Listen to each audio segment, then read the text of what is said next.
Hello there guys, welcome to one of my live videos, and on this video there is lots to negotiate about. So according to recent reports, Manchester United must sell at least 4 players to sign Jadon Sancho in the summer transfer window, because Borussia Dortmund have named their asking price. They do want around £110 million. Now, I did say to you, didn't I? I think we're going to get rid of at least 5 players in the summer transfer window. Now, I think the players we are planning to get rid of. We're definitely not planning to get rid of Phil Jones. I think we've put around a 15 million price tag on Phil Jones. Phil Jones has been a long servant at the football club. This is now his 9th season at Manchester United. So he has been here since the Alex Ferguson era. But, Phil Jones doesn't even get into the team now, so we do need to sell him. Also, too, we're looking to get rid of Smalling permanently. Smalling is out on loan with Roma at the moment.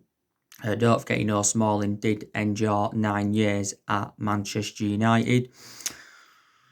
We're also looking to get rid of Jesse Lingard. He's very, very inconsistent, is Jesse Lingard, and I thought he was very, very poor in the 2-1 win against Norwich yesterday night in the FA Cup quarter-final. I think it was Lingard's first start since New Year's Day. And Lingard, has been at the club for several years, and I said, didn't I, reflecting on his status, he should be, putting much better performances out. Lingard has got a year left on his Manchester United contract, but the club do have an option to extend it for a further year. He has just come back from a short-term illness as Jesse Lingard. So yeah, we are looking to get rid of him. And also to Alexis Sanchez, we're looking to get rid of him on a permanent transfer. He is on loan at Inter Milan at the moment.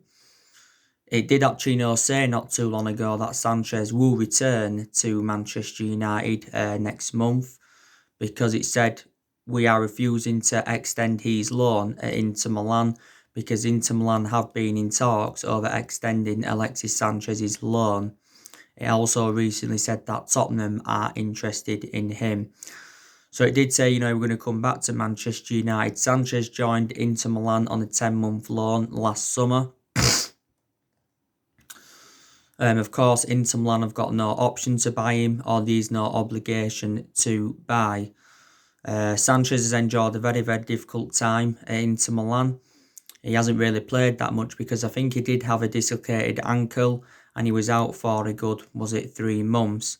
Sanchez also endured a difficult 18 months at Manchester United, made 45 appearances in all competitions, and I think he only managed 5 goals.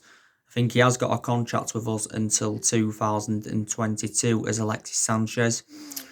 But I think, his wages are the stumbling block, because Sanchez, is on his wages at Man United are 400 grand a week, potentially rising up to 500 grand a week based on the image rights and the bonuses. And when Sanchez was at Man United, he failed to rediscover the form of what he produced at Arsenal, because he had a good 3.5-4 years at Arsenal. Also failed to rediscover the form of what he produced when he was at Barcelona. He was very, very good under Pep Guardiola's guidance when he was younger. So yeah, we are looking to get rid of Sanchez. And there's also other players we're looking to get rid of as well. I don't think Diego Dalot is good enough for Manchester United. He did play in the game against Norwich yesterday night. He started the game. And, I just don't think he's good enough, because Norwich got in behind Diego Dalot far too many times. And he is our backup right back to Wan-Bissaka. He's hardly played this season, due to the couple of injuries that he's had. I think Diego Dalot has been at Manchester United now over 18 months. We did get him in Jose Mourinho's final transfer window. We paid around, £19 million for him. He has got a contract with us until 2023. I think we're also looking to get rid of Rojo on a permanent transfer as well, because he's out on loan at Estudiantes. So yeah, so we've got to get rid of at least 4 players to fund the move for Jadon Sancho. As you all know, Jadon Sancho is our number one priority target, and we have been in for him now for quite some time. We have been in for him. He did actually recently say that Borussia Dortmund want around £117 million for Sancho. There's still reports saying, Liverpool are interested in Jadon Sancho as well. Borussia Dortmund did lose yesterday by 4 goals to 0 against Hoffenheim and all of that.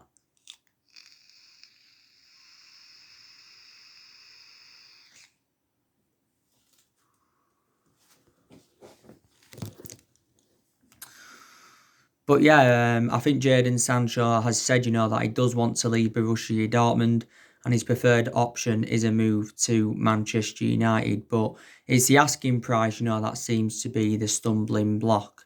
He did actually, say quite a few weeks ago, and this was stemming from Christian Falk, the German football expert. He actually said that, Borussia Dortmund will accept around £90 million for Jadon Sancho in the summer transfer window. But he did actually, say we was willing to wait until Borussia Dortmund lowered their asking price. But we have been in for him for several years. This has been Jadon Sancho's third season with Borussia Dortmund. Of course, he's been a revelation since his arrival in Germany. Borussia Dortmund only paid £8 million for him from Manchester City. That's all they paid for Jadon Sancho, but analysed his performances in the few years he's been with Dortmund, his valuation has persistently grown. He has still got a contract with Dortmund until 2022 as Jadon Sancho. But I've outlined, the reasons why I want him at Manchester United is because he's well proven in the Premier League. He's also got a very, very good friendship with Marcus Rashford, and he's predominantly a right winger, and we are in search for a right winner. Fabrizio Romano, who's a very reliable Italian journalist, he quite a few times has been talking about the Jadon Sancho saga, and he said, he will accept an offer from Manchester United, but he did confirm that Man United have not yet put a bid in for him. He said the contract isn't a problem, it's just Borussia Dortmund's asking price that is the stumbling block. This is what Fabrizio Romano had said, but we have been in negotiations for a long time. We've also been working on his contract for quite some time. We've already made a promise to Jadon Sancho, saying that we are willing to offer him the number 7 if he comes to Manchester United, because we have got number 7 vacant at the moment. And, we've had a lot of good number 7s up and down the generations, but our recent number 7s haven't been too good.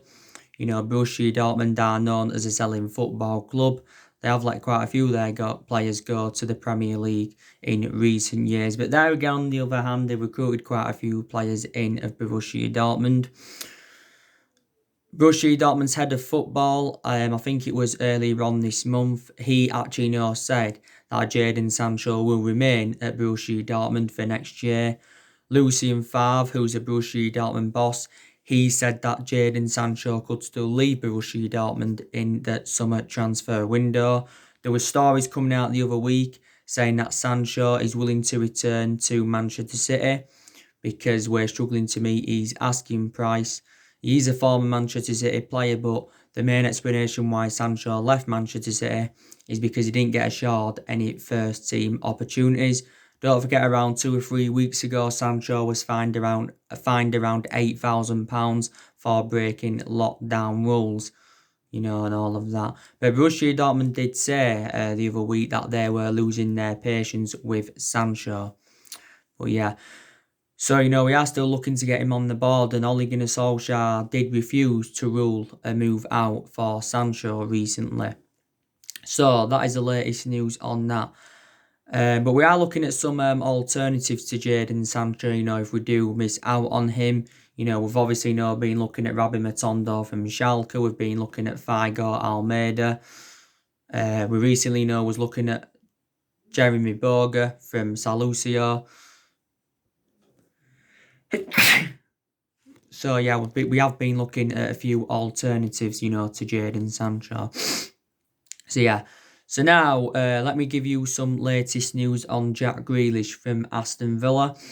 So according to recent reports, Jack Grealish has told his close friends that he's found a house to buy in the northwest, and reflects on that he's close to joining Manchester United, because I think Jack Grealish has already told Aston Villa that he does want to leave regardless of whether they get relegated or they do stay up.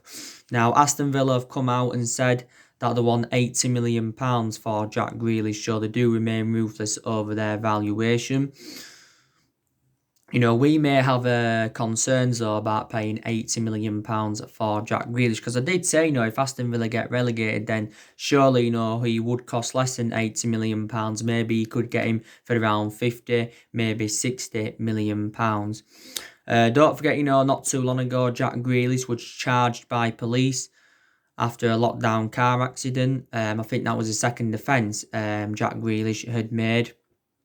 Because don't forget, he had that incident with his £80,000 Range Rover back in March, when he crashed into three parked cars. I think he got fined around £150,000 for that.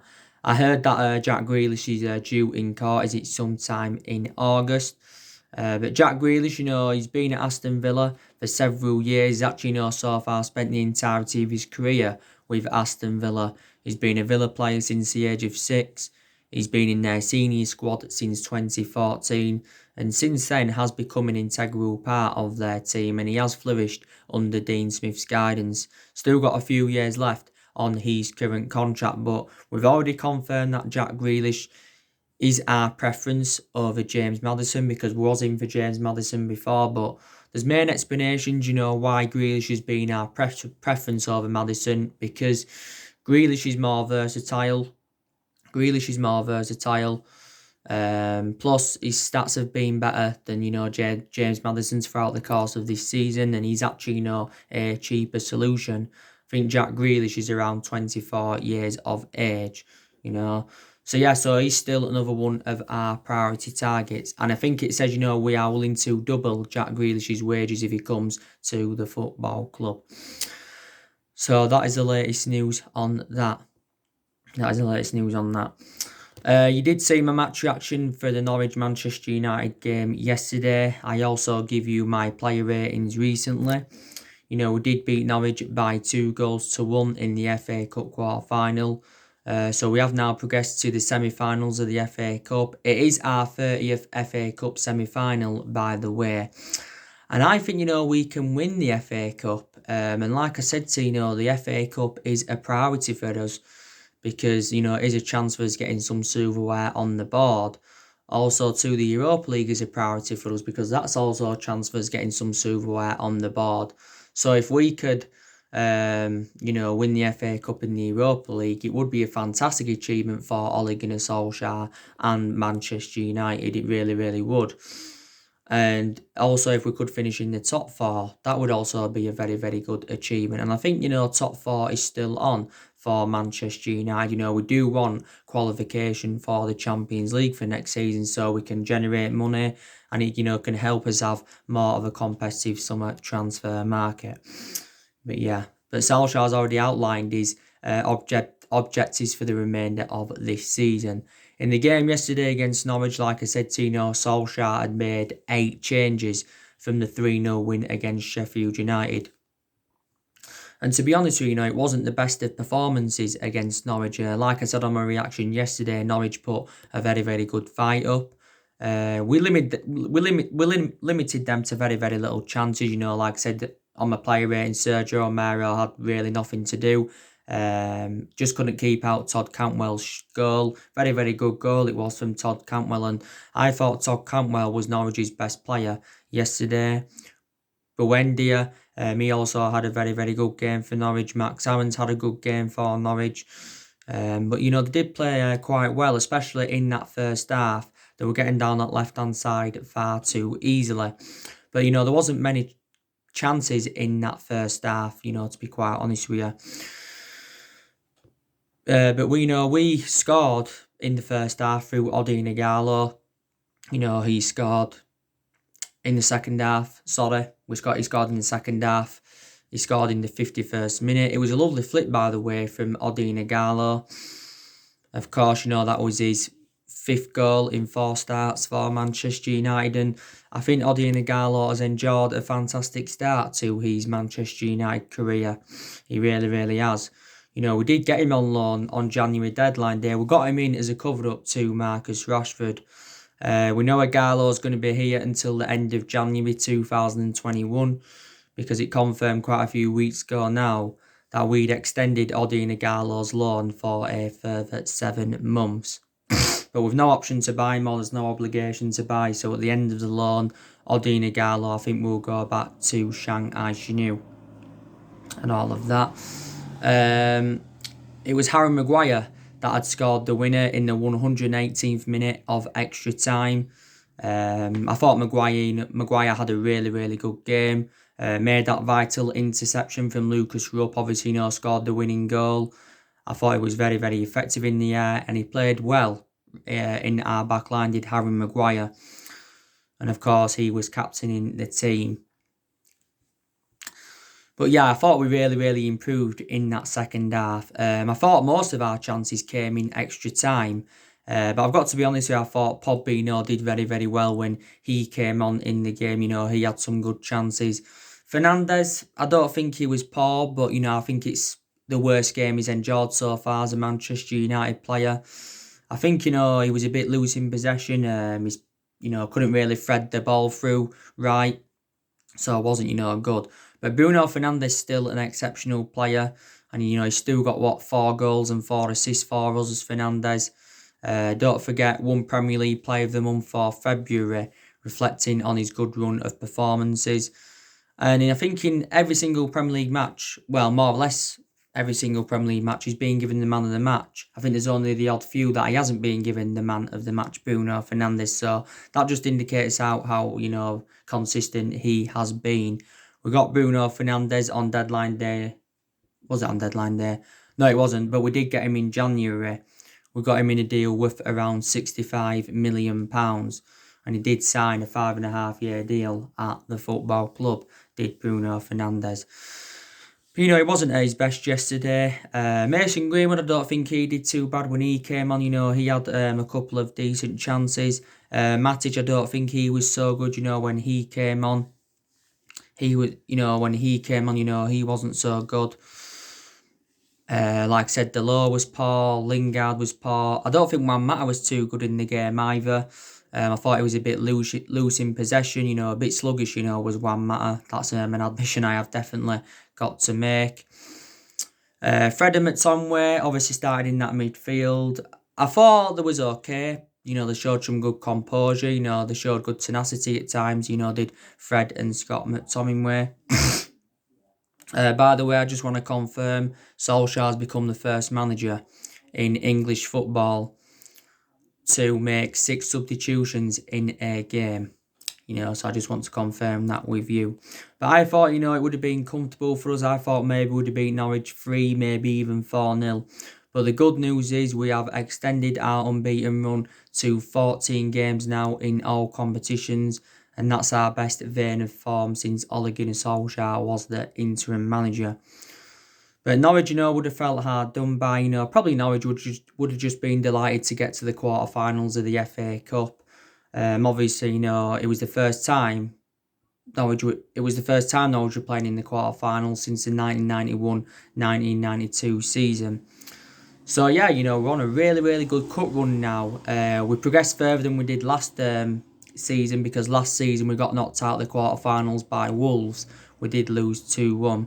So far in the FA Cup, beating Norwich yesterday in the quarterfinals 2-1, beaten Derby in the 5th round 3-0, beaten Tranmere in the 4th round 6-0, and beaten Wolves in the 3rd round 1-0. And of course that game did go to a replay and that. But yeah, I think there's a very, very good chance that we can win the FA Cup. By the way, that's the 3rd time we have beaten Norwich this season because, we're beating them earlier on in the season by 4-0, and we're beating them at Carrow Road by 3-1. and all of that. But, Tim Krul, did very, very well for Norwich. I'd probably give him the man of the match for Norwich because, he made some very, very good saves, did Tim Krul. But, yeah. So we're going to find out who we're going to get in the semi-finals today because I think the draw is sometime today. Obviously, City have got to play Newcastle first. In it, Chelsea and Leicester, Sheffield United and Arsenal. So, there's still a few big teams left in the competition. But we want to get some silverware on the board because we haven't won the FA Cup since 2015. And we haven't won the trophy since 2017. So is this like being the third year now? We haven't won anything. We did win the Europa League and the League Cup under Jose Mourinho back in 2017. But it wasn't the best of performances against Norwich. It really, really wasn't. We had a fairly strong team out. Obviously, it wasn't our best 11 in that. Malman Bissaka, was rested. De Gea, was rested. Lindelof, of course, was rested as well. Bay came in for Lindelof. I don't think Bay was too good, to be quite honest with you. But I still think he's a very good centre-half, is Eric Bay. This has been now his 4th season at Manchester United. Surprisingly, Luke Shaw started. I thought actually, Brandon Williams would have started, but he did actually, come on as a substitute, did Brandon Williams. But yeah, so we've got Brighton coming up next. That is the next game for us. It is on Tuesday in the Premier League. I will be doing a preview for that game. It will be a pretty tough game because Brighton have been in a good run of form recently. Like I said, Solskjaer will be making a lot of changes from the 2-1 win against Norwich yesterday. We've got 7 games now remaining in the Premier League. 7 games remaining. And you can say we've got the easiest running out of all the Premier League teams. So in reality, we should win at least 6 of our 7 remaining games and all of that. But there's still a chance we can finish in that top 4. Now, like I said, in regards to Ole Gunnar Solskjaer, he has got big decisions to make at Manchester United. He's got a goalkeeping decision to make on De Gea and Dean Henderson. He's facing a bit of a dilemma at left back as well. We've got Luke Shaw and Brandon Williams at left back. Like I said, he's got to make a decision of what players he's going to sign in the summer transfer window. He's also got to decide on what players he's going to get rid of. So these big decisions that Ole Gunnar Solskjaer does need to make. Now, the summer transfer window will be Solskjaer's 4th transfer window as Manchester United manager. Because so far he has enjoyed 3 transfer windows at the football club. And it will be his 2nd summer transfer window because he's already overseen 1 summer transfer window. But in total, like I said, it will be his 4th transfer window. Solskjaer did come out recently and say that he's unsure how much he will have to spend in the summer transfer market with the financial impact of the coronavirus pandemic. Now, back in May, Ed Woodward had confirmed that our net debt is just over 429 million. And it had confirmed that our debt has risen up by almost £130 million. So that had been confirmed. But Ed Woodward did say the other month that we will remain competitive in the summer transfer market. But he did say, we won't do business as usual in the summer transfer market. So he did rule out big transfers to Manchester United, did Ed Woodward and all of that. He did rule out big transfers to Manchester United. But like I said, Solskjaer is unsure. There were stories coming out quite a few weeks ago saying allegedly our transfer budget had been revealed. And he said, we're going to be given around 269 or is it 270 million to spend in the summer transfer window and all of that. But Solskjaer has already said he wants to make 3 or 4 major signings at the end of the season. Because, our expectations next season will be to challenge for the title. It really, really will be in that because this has been the 7th season. We have failed to mount any kind of title challenge up. We haven't won the Premier League since 2013. So the last time we won it was in Alex Ferguson's last season.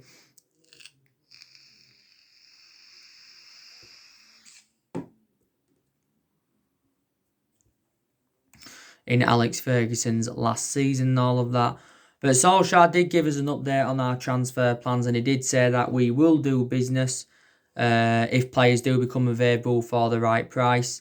But he's admitted that we've got to spend money to compete with the likes of Manchester City and Liverpool. Don't forget Solskjaer recently congratulated Liverpool for winning the Premier League. He said it hurts to see Liverpool as champions. But, obviously, he knows that Liverpool have deserved it. Liverpool ended their 30-year drought. It's their first Premier League title, and it is their 19th overall. So they are just one behind us. So if Liverpool are to win it next season, then they will be level on titles with us. They will be level on titles and all of that. But, we've got to find a way to stop Liverpool because, I think they are going to dominate. They're going to continue dominating. And, I just don't think they are one-season wonders. But we need to challenge for the title next season. This is, what Manchester United have got to do. Like I said to you, though, in the last 7 years, we have been playing catch-up. We have really, really been playing catch-up. We've obviously had different managers with different philosophies.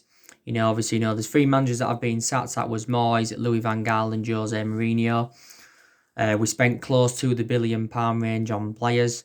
So in reality, reflect on the money we've spent, we should be where Liverpool are now, but we're not.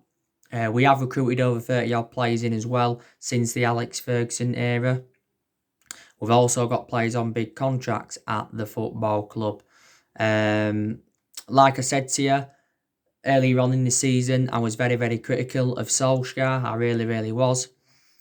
And a lot of Manchester United fans were. But I think now we are heading in the right direction under Solskjaer because I've seen a lot of improvements in this 14-game unbeaten run, but I still don't know if he's the foreseeable future for Manchester United. Time will tell.